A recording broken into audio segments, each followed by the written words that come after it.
నమస్కారం అండి. ముఖ్యంగా ఈ ప్రెస్ కాన్ఫరెన్స్ పెట్టడానికి ఉద్దేశం ఏంటి అంటే చాలా వరకు మనకి ఇప్పుడు మీకు తెలుసు ఇష్యూ జరుగుతుంది పెట్రోల్ బంక్స్లో, డీజిల్ బంక్స్లో. మెయిన్గా ప్యానిక్ బయింగ్ అంటే భయపడి ఎక్కువగా కొంటున్నారు, క్యూస్లో వెయిట్ చేస్తూ ఉన్నారు పబ్లిక్. సో దానికోసం ఒకసారి క్లారిఫికేషన్ ఇద్దామని చెప్పి I requested all of you to come. మెయిన్గా ఏంటంటే మనకి ఇక్కడ 166 బంక్స్ ఉన్నాయండి. 166 బంక్స్లో కూడా బీపీసీఎల్, హెచ్పీసీఎల్, ఐఓసీఎల్ అంటే major PSUs, oil marketing companies, అలాగే ఇంకొక 2 మనకి Jio and Nayara private companies supply చేస్తూ ఉన్నాయి. ఇప్పుడు జస్ట్ ఒక స్టాటిస్టిక్స్ చూసుకుంటే మనకి డైలీ యావరేజ్ కన్జంప్షన్ అంటే ఇప్పుడు కాకుండా మామూలుగా నార్మల్ డేస్లో కన్జంప్షన్ మనకి 2,36,000 పెట్రోల్ వరకు వస్తే, అలాగే టోటల్ అవైలబుల్ పెట్రోల్ క్వాంటిటీ మనకి దగ్గర 7 లక్షలు ఉంది.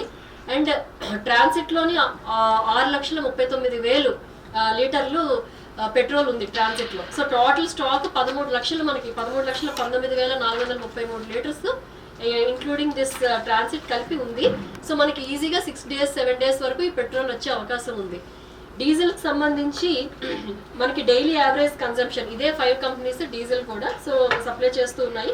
సో యావరేజ్ డైలీ కన్జంప్షన్ డీజిల్కి సంబంధించి 3,16,848 లీటర్లు అండి. అండ్ టోటల్ క్వాంటిటీ అవైలబుల్ ఇప్పుడు మనకి జిల్లాలో వచ్చి 5,65,464 లీటర్లు. ఇప్పుడు ట్రాన్సిట్లో ఉన్నది 5,39,000 లీటర్లు. సో ఇదంతా కలిపి 11 లక్షలు ఇప్పుడు మనకి ప్రస్తుతానికి అవైలబుల్గా ఉంది. ఇది యావరేజ్గా 4 days వచ్చే అవకాశం ఉంది డీజిల్. నార్మల్ డేస్లో మనం కన్జ్యూమ్ చేసే రేట్ బట్టి మనం క్యాలిక్యులేట్ చేసిన దీంట్లో చెప్తూ ఉన్నాం. అయితే ఇక్కడికి వచ్చేటప్పటికి 166 బంక్స్లో కూడా మనకి ఒక 32 డ్రైఅవుట్ అయిపోయినాయి. ఎందుకు డ్రైఅవుట్ అయిపోయినాయి అని we have taken a deep dive and analysed. So దాంట్లో మెయిన్గా చూస్తుంటే ప్యానిక్ బయింగ్ అంటే భయపడిపోయి public cans, plastic cans, barrels తెచ్చి ఫిల్ చేసుకోవడానికి క్యూల్లో నిలిచి ఉంటున్నారు. అలాగే నిన్న నేను చూసుకుంటే నేను రోజు కూడా ఇక్కడ పెట్రోల్ బంక్ పక్క నుంచి ఎప్పుడైనా ఫీల్డ్ విజిట్కి వెళ్ళేటప్పుడు వెళ్తూ ఉంటాను. ఇక్కడ ఫర్ ఎగ్జాంపుల్ మీరు చూసుకుంటే జగన్నాథం పెట్రోల్ బంక్ మన మెడికల్ కాలేజ్ పక్కన. వాళ్ళ కన్జంప్షన్ డబుల్ అయిపోయిందండి ఈ మధ్య.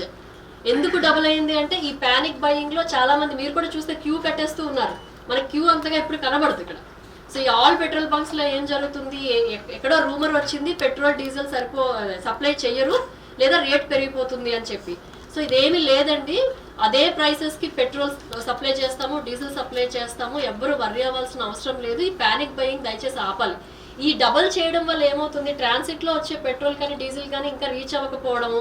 మనకి కోవిడ్ టైంలో ఆక్సిజన్ తొందరగా అయిపోయేది. ఎలా అయితే సేమ్ ఎగ్జాంపుల్ ఇక్కడ కూడా ఆ భయంకి ఎక్కువ డీజిల్ పెట్రోల్ తీసుకొని వెళ్ళిపోతున్నారు, స్టాక్ చేసుకుంటున్నారు ఇంట్లో. దానివల్ల ఇక్కడ మాకు డ్రైఅవుట్ అయింది తప్ప ఎక్కడ పెట్రోల్ డీజిల్ సప్లై ఇబ్బంది వల్ల మాత్రం డ్రైఅవుట్ అవ్వలేదండి. ఇది అందరి క్లారిఫికేషన్ కోసం చెప్తూ ఉన్నాను. మనకి ఏంటంటే పెట్రోల్ 109 రూపాయలు, డీజిల్ అలాగే 97 రూపీస్ పర్ లీటర్ అమ్ముతూ ఉన్నారు. నయారా వాళ్ళు కొంచెం 5 రూపీస్ అది పెంచారు. అండ్ జియో వాళ్ళు 3 రూపీస్ పెంచారు. నయారా వాళ్ళు 5 rupees on petrol and 3 rupees on diesel పెట్టారు. ప్రైవేట్ దగ్గర కొంచెం ఏదైనా ఎక్కువైంది తప్ప ఇక్కడైతే ఎక్కడ ప్రైస్ మనకి ఇంక్రీజ్ అయ్యే అవకాశం లేదు. రెండోది పెట్రోల్ కానీ డీజిల్ కానీ సప్లైలో కూడా ఎక్కడ ఇబ్బంది లేదు. ఇదంతా ఎందుకు జరిగింది అంటే ఈ ప్యానిక్ బయింగ్ వల్లనే జరిగింది. ఇప్పుడు 12,000 కిలోలీటర్లు ఫర్ ఎగ్జాంపుల్ ఈ జగన్నాథం పెట్రోల్ బంక్ తీసుకుందాము. 12,000 కిలోలీటర్లు సాయంత్రం 3:30కి లోడ్ వచ్చింది ఇవాళ పొద్దున్న కల్లా అయిపోయింది. ఎందుకు అయిపోయింది, నిన్న కూడా ఈ బ్యారెల్స్లో ఈ చిన్న చిన్న క్యాన్స్లో మొత్తం ఫిల్ చేసుకొని వెళ్ళిపోయారు. సో దానివల్ల రాత్రి 9 గంటలకి వాళ్ళు ఫిల్ చేయము అని చెప్పినా కూడా పబ్లిక్ కొంచెం మ్యాన్ హ్యాండిల్ చేయడము అక్కడ డెలివరీ బాయ్స్ అది జరిగింది. సో నేను అందుకే చెప్తుంది ఏంటంటే పబ్లిక్ దయచేసి వర్రీ అవ్వద్దండి, సప్లై సఫిషియెంట్గా ఉంది. ఇప్పుడు ఇది చేయడం వల్ల నిజంగా ఎవరికైతే పెట్రోల్ డీజిల్ అవసరం ఉంటుందో వాళ్ళు ఇబ్బంది పడుతున్నారు.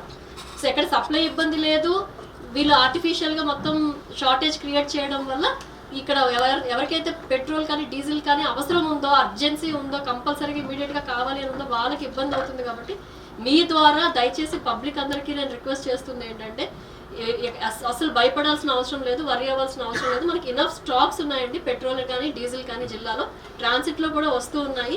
కాకపోతే మీరు ఇలాగా క్యూల్లో నిల్చొని కష్టపడి దాన్ని స్టాక్ చేసుకోవడం వల్ల మాత్రం మీరు ఇబ్బంది పడుతున్నారు, మాకు ఇబ్బంది పెడుతున్నారు, నిజంగా అవసరమైన వాళ్ళకు కూడా ఇబ్బంది పడుతున్నారు. కాబట్టి దయచేసి చేయొద్దని చెప్పి కోరుకుంటూ ఉన్నాను.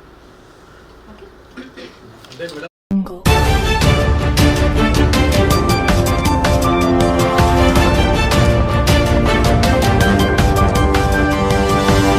audio jungle.